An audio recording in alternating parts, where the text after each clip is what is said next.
வணக்க மக்களே, நாம இந்த ஆரோக்கியமான எச்சரிக்கை பதிவில் பப்பாளி பழத்தில் நிறைந்திருக்கக்கூடிய ஒரு சில தீமைகளை பற்றி பார்க்க போகிறோம். என்னதான் பப்பாளி ஆரோக்கியமான அதிசய நன்மைகளை அதிகமாக கொண்டிருந்தாலும் ஒரு சில தீமைகளையும் கொண்டு இருக்கு. அதெல்லாம் என்னென்ன அப்படின்றத பற்றி நம்ம தெரிஞ்சுக்கலாம். அதே போல் பப்பாளி பழத்தை நீங்கள் எந்தெந்த உணவுப் பொருட்களோட சேர்த்து சாப்பிடுவது உங்களுக்கு தீமை விளைவிக்கும், குறிப்பாக பப்பாளி பழத்தை நீங்கள் எந்தெந்த அளவுகளில் தாண்டி எடுத்துக்கிட்டால் அது உங்களுக்கு தீமை விளைவிக்கும் அப்படின்றதெல்லாம் நம்ம முழுமையாக பார்ப்போம். அதை பார்க்கறதுக்கு முன்னாடி இந்த வீடியோக்கு மட்டும் ஒரு லைக் கொடுத்துட்டு அந்த தகவலை உங்களுக்கு தெரிஞ்சவங்களுக்கும் ஷேர் பண்ணிடுங்க. இது அவங்களுக்கும் பயனுள்ளதாக இருக்கக்கூடிய ஒரு ஆரோக்கியமான பதிவு தான். இது போன்ற அப்டேட்ஸ்களை நீங்க தொடர்ந்து பார்ப்பதற்கு நம்மளுடைய ஹெல்த் நியூஸ் தமிழ் சேனலை சப்ஸ்கிரைப் பண்ணி வச்சுக்கோங்க. பக்கத்தில் இருக்கக்கூடிய பெல் பட்டனையும் கிளிக் பண்ணி ஆல் அப்படின்ற ஆப்ஷனையும் மறக்காம செட் பண்ணி வச்சுக்கிட்டீங்க அப்படின்னா நான் போடக்கூடிய எல்லா அப்டேட்ஸும் உங்களுக்கு நோட்டிஃபிகேஷன் அடிக்கடி வந்து சேரும். சரிவாங்க மக்களே, இப்போ வீடியோக்குள்ள போயிடலாம். ஒரு நாளில் எவ்வளவு பப்பாளி சாப்பிட வேண்டும் அப்படின்றத நீங்கள் முதல்ல தெரிஞ்சுக்கோங்க. ஒரு நாளைக்கு 100 கிராம் முதல் 120 கிராம் வரைக்கும் பப்பாளியை அதை மட்டுமே நீங்கள் சாப்பிட்டாலே போதும் அப்படின்றது மருத்துவ நிபுணர்கள் உங்களுக்கு பரிந்துரைக்கிறாங்க.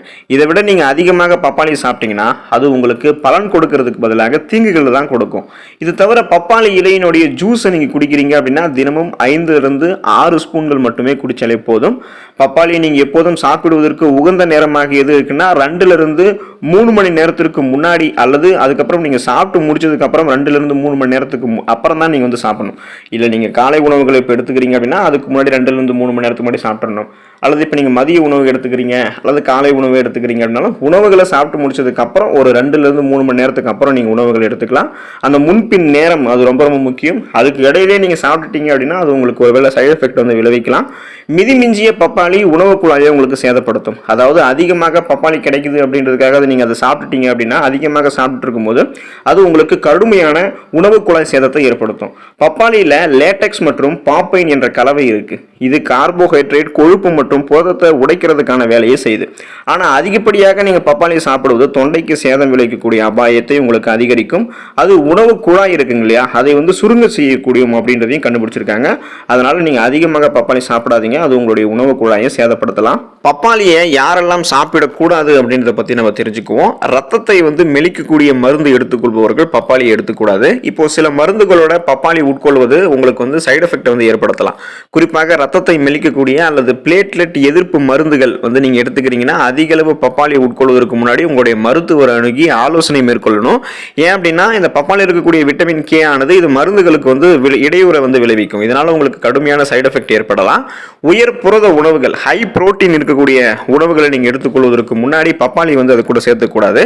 பப்பாளியில் இருக்கக்கூடிய பப்பேன் அப்படின்னு சொல்லக்கூடிய அந்த நொதி சில புரதங்களினுடைய செரிமானத்தில் குறுக்கீடு பண்ணும்.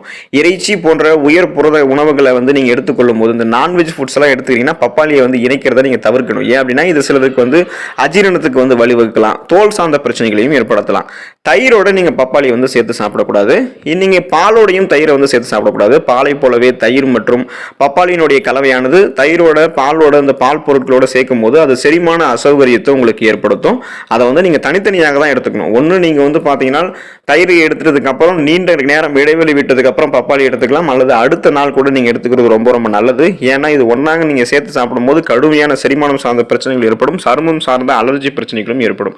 அதிக கொழுப்பு உணவுகள் அது கூட நீங்க பப்பாளியை சேர்த்து சாப்பிடக்கூடாது. பப்பாளி ஒரு குறைந்த கொழுப்பு கொண்டிருக்கக்கூடிய அதிக ஊட்டச்சத்து இருக்கக்கூடிய உணவுப் பொருள்.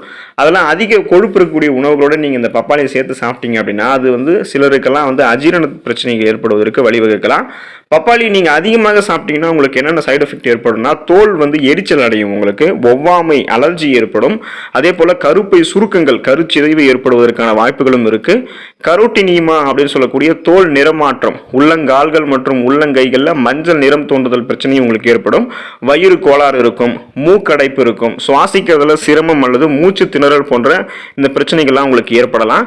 எனவே நீங்க பப்பாளியை பார்த்தீங்கன்னா உங்களுக்கு குறைவான அளவுக்கோ அல்லது போதுமான அளவு கூட நீங்க எடுத்துக்கலாம். குறைவான அளவுக்கு எடுத்துக்கொள்வதே பப்பாளி உங்களுக்கு நிறைய மருத்துவ நன்மைகளை கொடுக்கக்கூடியதாக தான் இருக்கும். பப்பாளியோட நீங்க என்னென்ன உணவுகளை சேர்த்துக்க கூடாது அப்படின்றது மேலும் பாத்தீங்கன்னா பப்பாளி நீங்க சில பேரெல்லாம் சாப்பிட்டு முடிச்சதுக்கு அப்புறம் குளிர்ந்த நீர் குடிப்பாங்க. நீங்க பப்பாளி சாப்பிட்ட உடனே சில் வாட்டர் குடிக்க கூடாது. ஒருவேளை பப்பாளி சாப்பிட்டதுக்கு அப்புறம் நீங்க தண்ணீர் குடிக்க வேண்டும் என்று நினைக்கிறீங்க அப்படின்னா நீங்க வெதுவெதுப்பான தண்ணீரை, நார்மல் வாட்டரை நீங்க குடிக்கிறது ரொம்ப ரொம்ப நல்லது. ஏன்னா நீங்க சில் வாட்டர் குடிச்சீங்கன்னா அது உங்களுக்கு கடுமையான அஜீரணம், செரிமானம் சார்ந்த பிரச்சனைகளை ஏற்படுத்தும்.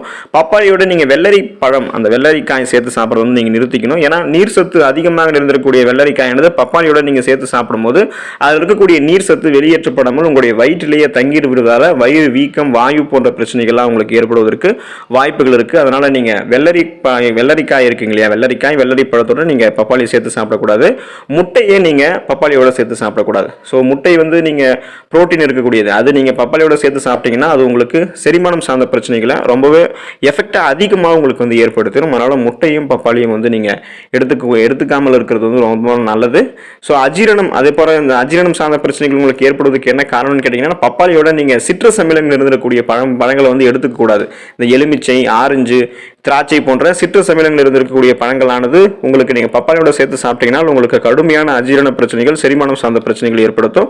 அதனால் அந்த உணவுகளையும் அஜீரணம் சார்ந்த பிரச்சனைகள் ஏற்படுவதற்கான காரணமாக இருக்கக்கூடிய சிட்ரஸ் அமிலங்கள் இருந்திருக்கக்கூடிய உணவுகளை பப்பாளி கூட வந்து நீங்கள் சேர்த்து சாப்பிடாமல் இருக்கிறது ரொம்ப ரொம்ப நல்லது. ஸோ இதையெல்லாம் தெரிஞ்சுக்கிட்டு இனிமேல் பப்பாளி வந்து சாப்பிடுங்க. அதில் இருக்கக்கூடிய நன்மைகளை மட்டுமே பெற்று நலமோடு வாழுங்க. அடுத்த ஆரோக்கியமான பதிவில் மறக்காமல் சந்திப்போம். நன்றி மக்களே.